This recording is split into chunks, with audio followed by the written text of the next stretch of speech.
Catherine's talk was advertised as being about body language, but actually... It's not, it's about multitasking. And so being more sorry productive. about that. So if you want to talk about body language, that can be arranged some other time. But today we are looking at... Oh, if I do that, does that come to mind? Ooh, brilliant. Is why multitasking is a myth and how it wrecks your productivity, is stressful, and zaps your IQ.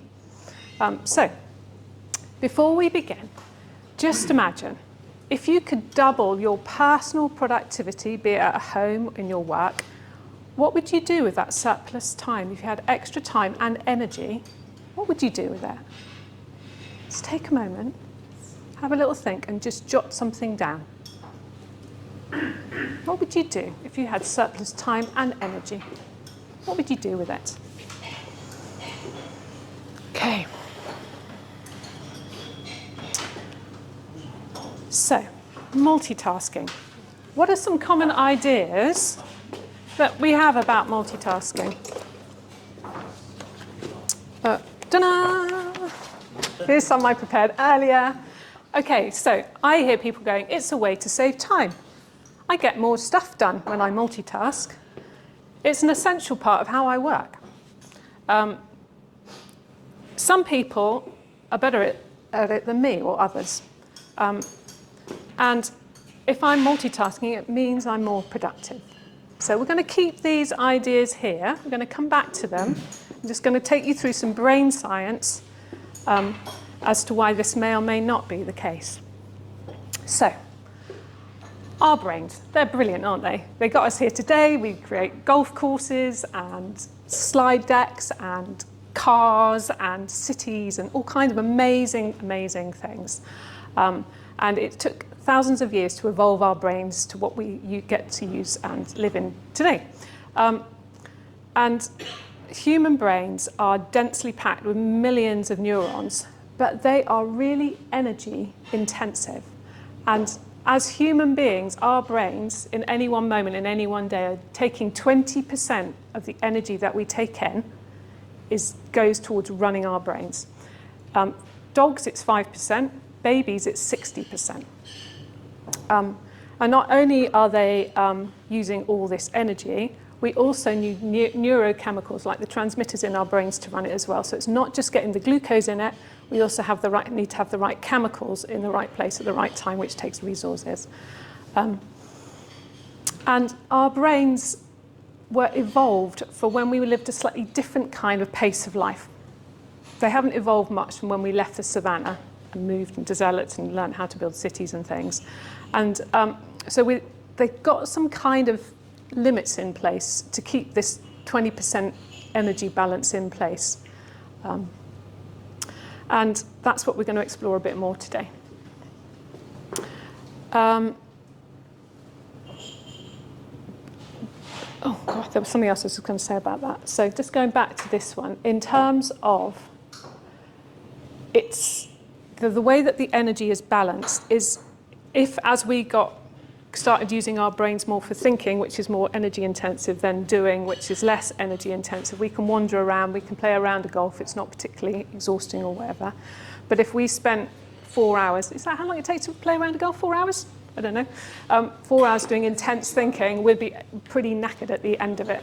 But that's what our brains were designed for, not necessarily playing rounds of golf, but wandering around, finding food, finding shelter, taking care of ourselves and not being eaten by tigers and things. But that's flipped around in modern day life where we're much more sedentary and using our thinking brains a lot more. And if our brains had evolved to be like that, we could eat what we wanted and we'd get smarter rather than fatter. But that's not the case.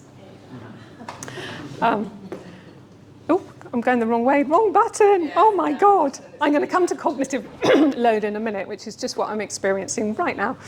So some other limits that we have in our brains are, one is that you might be familiar with, which is the idea of our conscious and unconscious mind. And 90% of what we do is unconscious. Thank goodness. If I had to think about breathing or digesting my food. I wouldn't be much good at anything and I'd probably be dead because I've got distracted and forgot to breathe. So thank goodness most of that stuff's outsourced to our unconscious. It leaves us with 10%, which is conscious. That's what we kind of got a conscious awareness of in our thinking and all the things we attend to there. And we've done this for maximum efficiency. This is what evolution has come up with as a strategy. And another strategy that evolution has come up with is that if we used all our brain cells at the same time, it would basically short-circuit us. We could not get enough energy into our brains to do that, and it would go poof. And the actual limit is 16%. At any one time, the maximum we can use of our brain cells is 1/6 of it, 16%. And the kind of thinking that we're doing in the workplace requires quite a lot of thought. But that is it. We can't, beyond that, we can't do anything. And still working within the brain, and what makes us really human is this part of our brain here, which you might know as the prefrontal cortex. It's the most developed part in the human brain. We've got a much bigger, more developed one than any other animal. And guess what? It is intensely energy demanding to run that. And that's because it does lots of things that are listed under this idea of something called executive function, which is 2 very small words for a whole load of other things that it's doing. I put those up there. I'm not going to read them all, but time management, regulation, complex thinking, impulse control, just to name some. And those all relate to being productive and productivity. If we didn't have access to our prefrontal cortex and our executive function, our productivity, we just wouldn't be doing what we do as humans. So that's a bit of the brain. That is what we've got hardwired in. This is how we're set up as humans. It's imperfect in our modern world, how our ancestors, savannah ancestors, were set up. But then we still get to use this, this hardware. What software do we run on it? How do we think and use it? So keeping that 16% in mind and multitasking, what we're doing is, and it gets a little confusing for 2 reasons. One is anything up to 16%, we can multitask. So I can stand here, talk, and walk, and look at you. I'm probably at my limit at 16%, I have to say. Don't want to exceed that. I can drive my car and listen to a podcast as long as I'm on the motorway. If I start navigating through a town I don't know, I can't hear the podcast, or I switch it off, or I get really annoyed, or if a passenger starts asking me random questions, I'm like, whew. I don't know whether you've experienced that, but I feel overloaded. That is my brain meeting its 16% capacity. I can't do this anymore. I'm going to have to switch something off. It happens automatically. And what happens when we do require more of our brain? So that is us multitasking. We can actually simultaneously do those things. But if we start bringing in more cognitively demanding tasks, this brain has some kind of thing that we don't notice because it's unconscious. But what we begin to do is switch our attention between different parts of our brain circuits as we're doing. So if we're thinking about email, that's one bit of our brain. Social media, it's another bit. Planning, another bit. And what we're doing, if we think we're doing those things simultaneously, is actually we're switching between them. And that switching, guess what? Takes energy and resources. It's really, really demanding.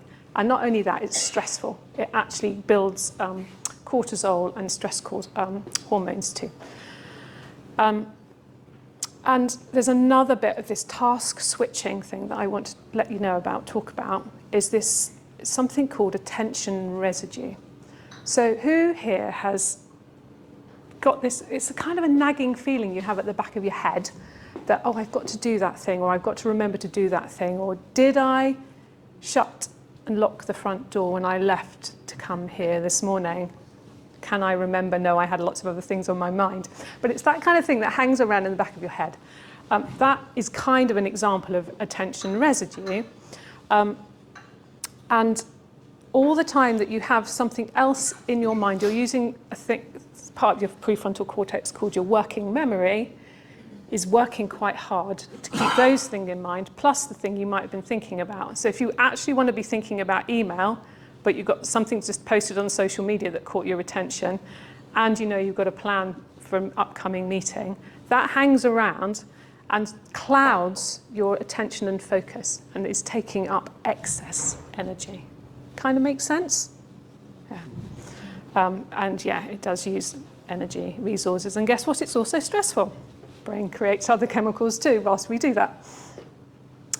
So that's a bit of a kind of whistle-stop tour. You might right now be feeling a little bit of your cognitive limit of 16%, I don't know. But some of the impacts of this thing called, when we feels like we're multitasking, but we're actually rapidly switching tasks, these are some of the things. So in the doing of this, you get an increase in the time you spend switching, because of your attention residue. It also takes time to switch between tasks, up to 25 minutes sometimes. If you're deep in one task and you move into another task, it can take 25 minutes to get into that task. So you spend more time switching than doing. We talked about the impact of the chemicals and things that can make you overwhelmed and anxious. You're more likely to make errors and make mistakes. And you just take more time doing stuff. It takes more time to do the same things. There's also a decrease in your energy levels, it wilts. And it decreases the speed at which you actually can do different things. All of these things together, when your brain is at this sort of level of stress and having to work quite hard, is that you stop missing obvious solutions to problems and you overcomplicate things. So you're prone to overcomplication.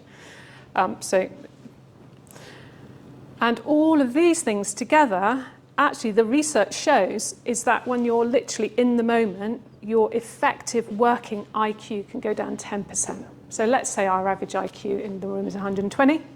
Actually, you've just lost 12% of your IQ if you're working in this way. So that's what the brain science shows. So going back to multitasking and some of these things here.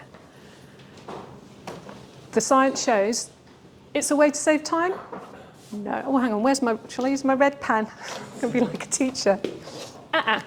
It's not a way to save time.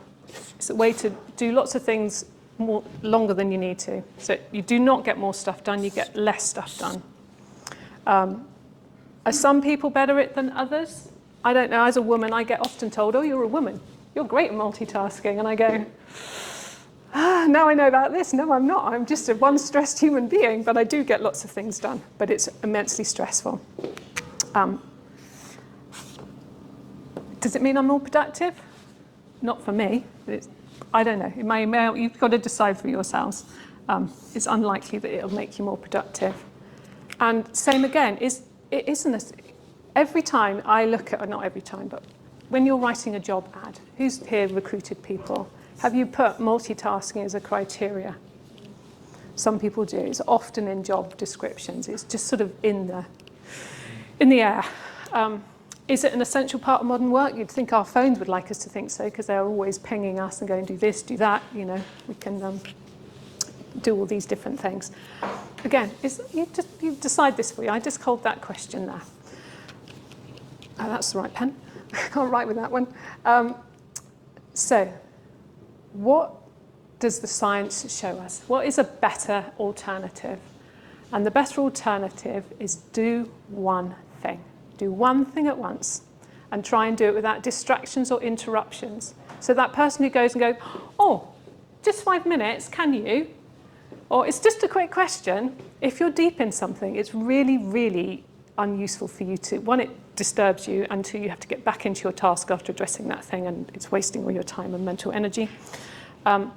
Prioritize, whichever way works for you. Prioritize and work in a brain-friendly way with the things when you've got the most energy to attend to this thing. Do that thing first, or when in the day it fits best for you. Time block things. So instead of just writing, I've got to get this thing done in a to-do list, put it in your calendar and block it out as a chunk of time. And then people can't book you, you can't book yourself. It's there as I think it's going to take me 3 hours.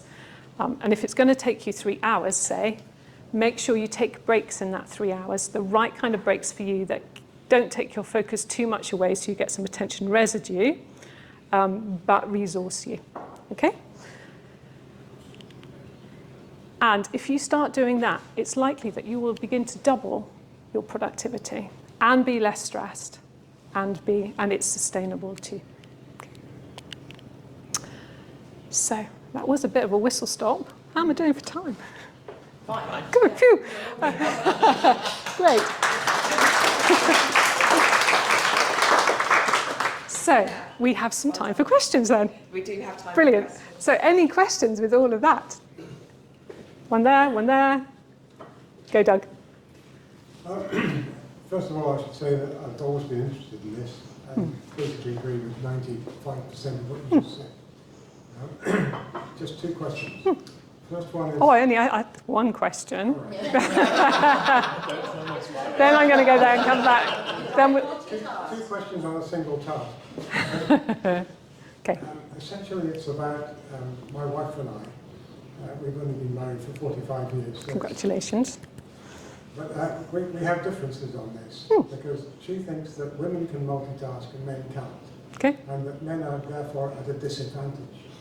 And I think that the same thing about the first part, but that women are at a disadvantage because they're more likely to need to multitask, particularly if you've got young children or other distractions of that nature. So we sort of got around it. But the question is, there's a video, and I think it's a TED video, which is, I'm afraid I've forgotten the name of the guy that did it, but it might be something like Google, G something, whatever. It's an audience, predominantly Americans, and he's got two busts on the stage. One is female, one is male, and he's talking about the different ways that the respective brains are wired. And so men are intrinsically more adept at single tasking, and women are more adept at multitasking. First of all, have you seen the video? Not that one, but no, I also understand what you're saying, yes. But it's also a very funny video, by the way, so if I can find a link on where he's talking about cubes, that men have boxes and women's globes. That's All it. the way like that, yeah, I've seen that. It's very funny, yeah. Very funny. Okay. I'll find a link Yeah, and yeah, send it's it. very good. We'll put it in school later, everybody. But, Doug, what's your question? Very excited to hear it. Thanks for the TED talk.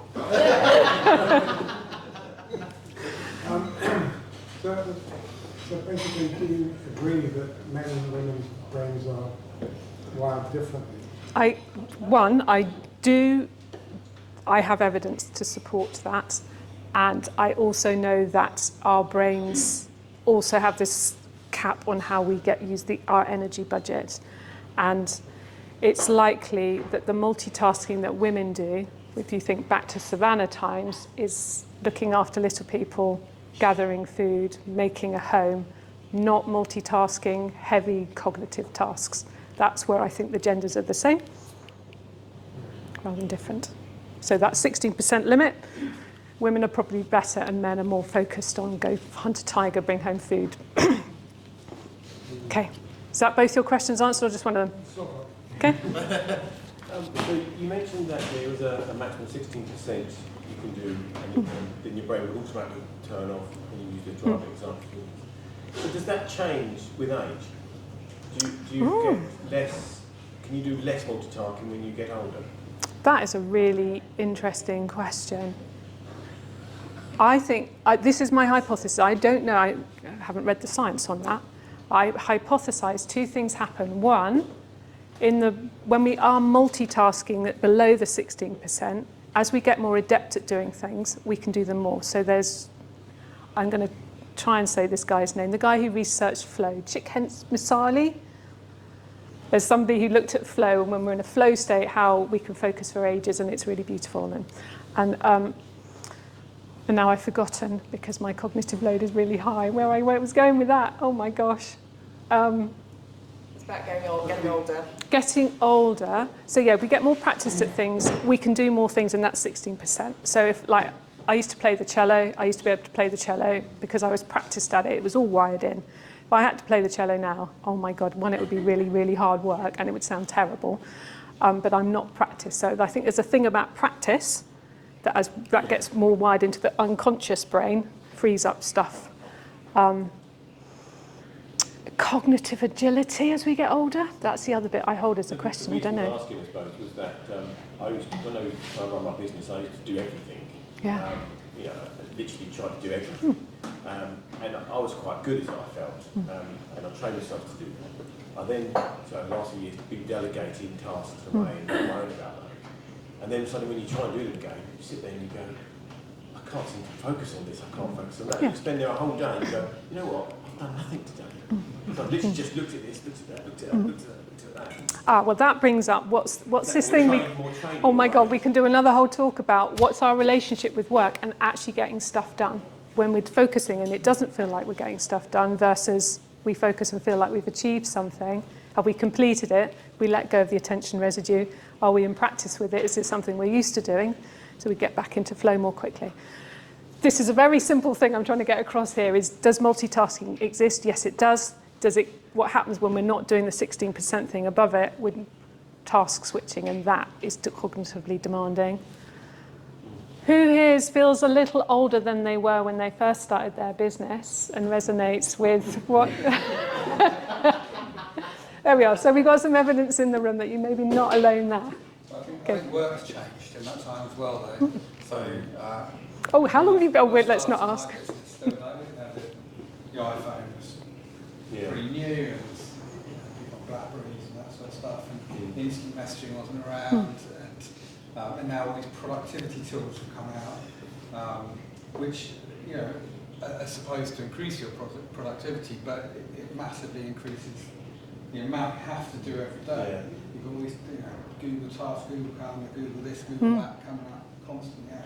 And that's what I was trying to do. And I think maybe it makes me feel old, but maybe it's not then. It's just that the technology's just coming out. Yeah, maybe the technology has come at you. What would you say is the optimal length of time to do one task before switching to another?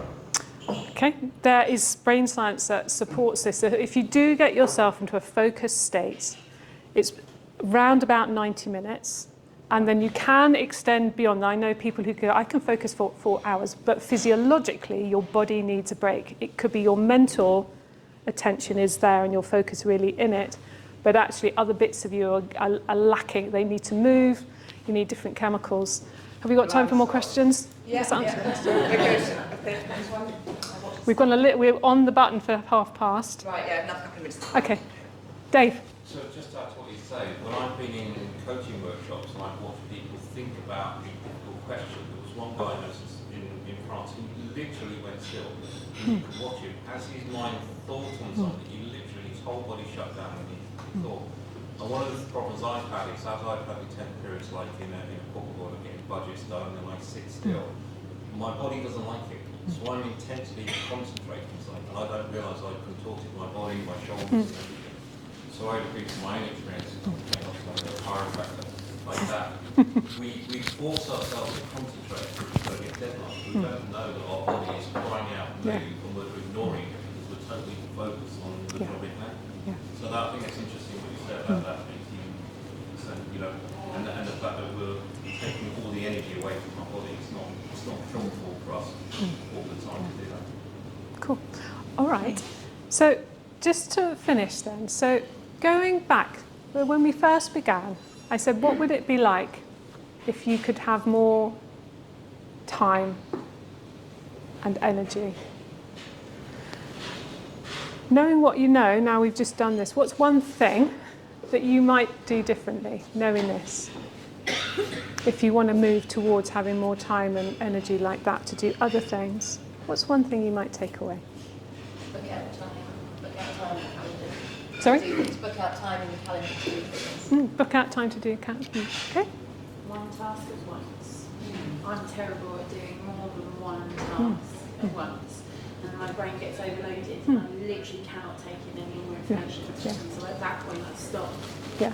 So it's one task at once. Yeah, and it will take practice because, of course, we're in the habit of doing things. And I work with lots of neurodivergent ADHD type clients in my one-to-one coaching practice, And it's a very common topic. They recognise they want to change, but the change takes time, but it's doable.